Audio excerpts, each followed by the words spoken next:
Namaste. Thanks for joining me on my soul journey. Well, so let me just fill you in real quick. This is what is going on. I own this beautiful home in Las Vegas, Nevada. Yeah, I feed the pigeons so they kind of hang out. Beautiful home I bought 3 years ago after I went through this spiritual awakening. Kind of a cool thing, which I will share more of on this channel. In the meantime, I also became some type of prepper. But I'm also passionate about charity.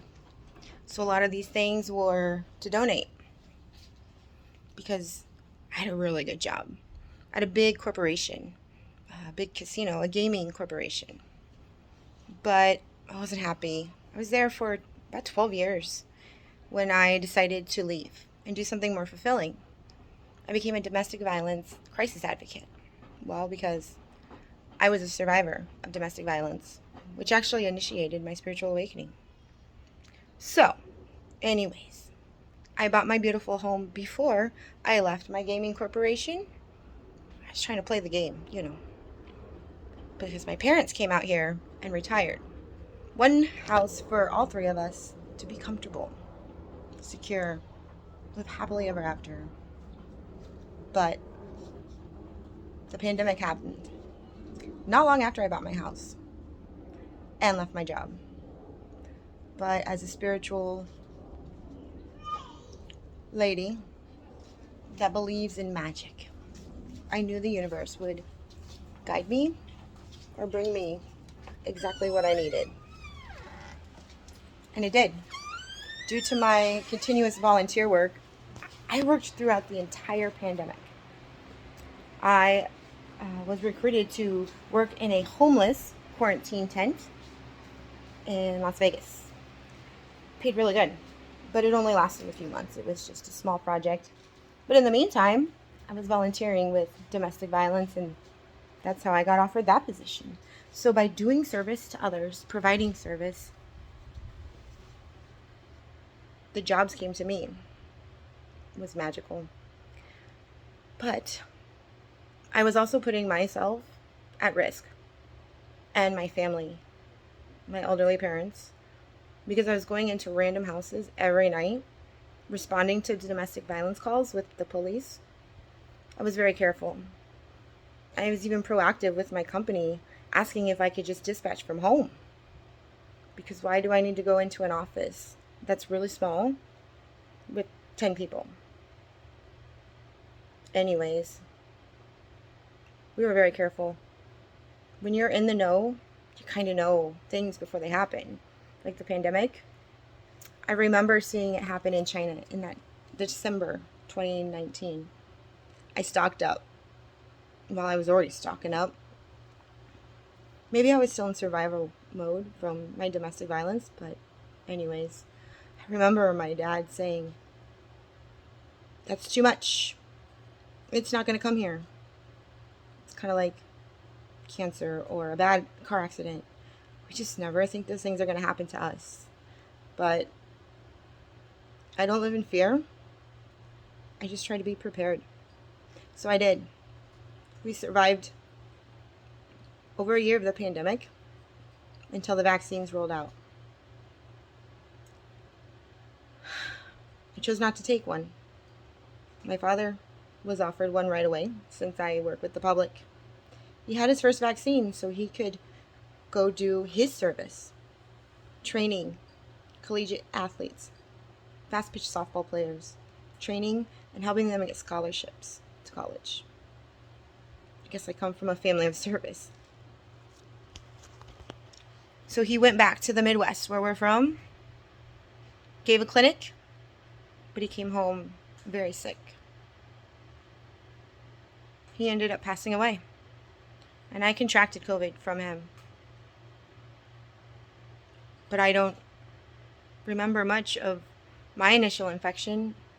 I knew it wasn't anything like my father's. So then became the hardest year of my life. I developed COVID long haulers, condition, which means you still have lingering effects months after the virus. So here we are. What is it? August of 2022. I lost daddy and contracted COVID April of 2021. Over a year later, I'm still not doing well. I might look okay, but I have chronic fatigue. I have neuropathy. I have these awful leg cramps, muscle spasms. They go numb. A lot of issues. I'll spare you the details for another video. In the meantime, I received a forbearance on my home, a COVID forbearance.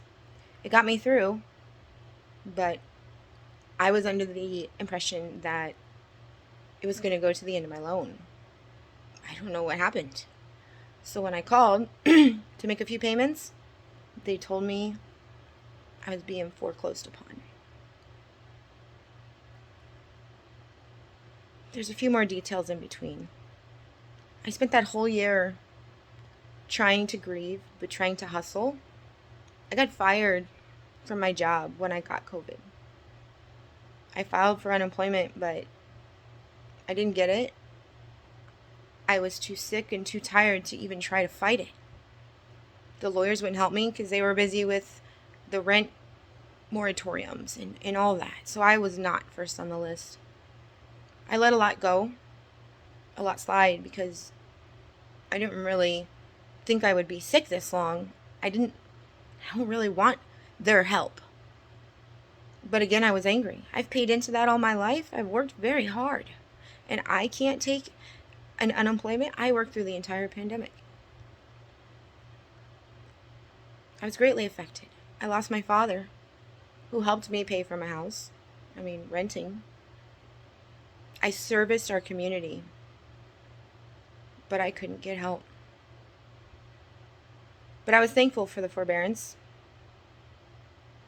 I was hustling, reselling,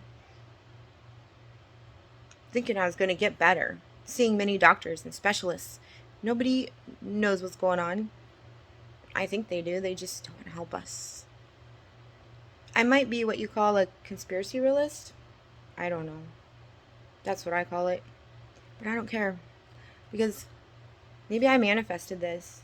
I remember wanting to get out of the Matrix. Wanting to live a simpler life. Maybe buy some land. Create some kind of nonprofit that's not shady. I don't know. But then I met someone. He's my neighbor.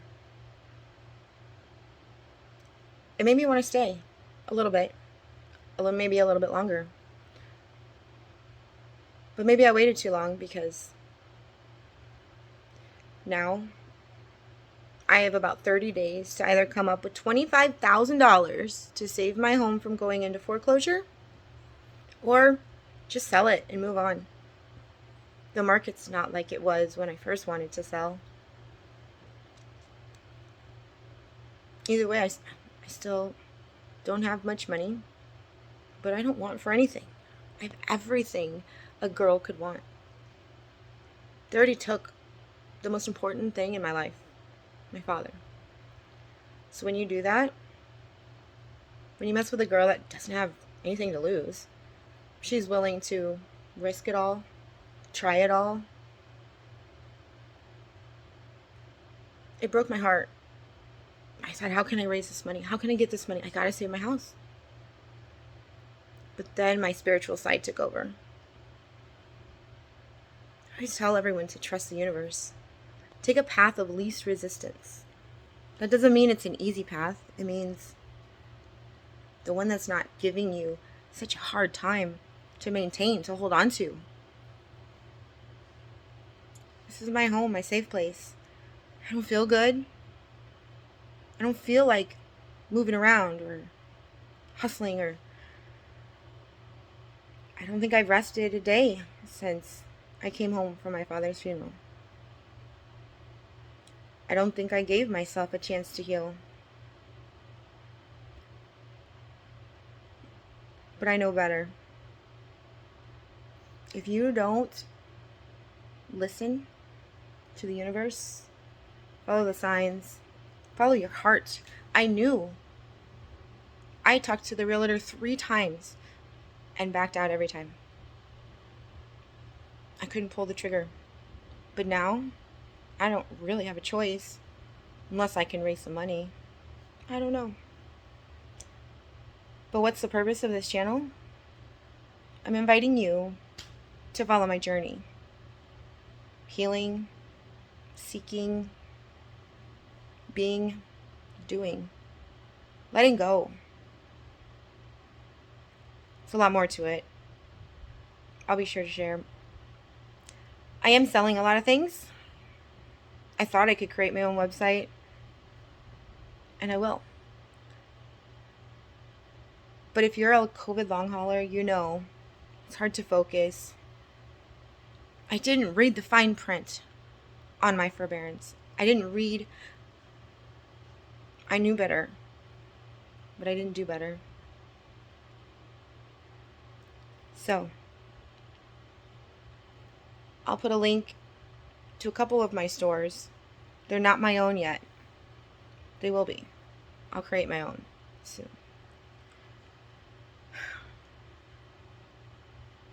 I am doing some things on Patreon.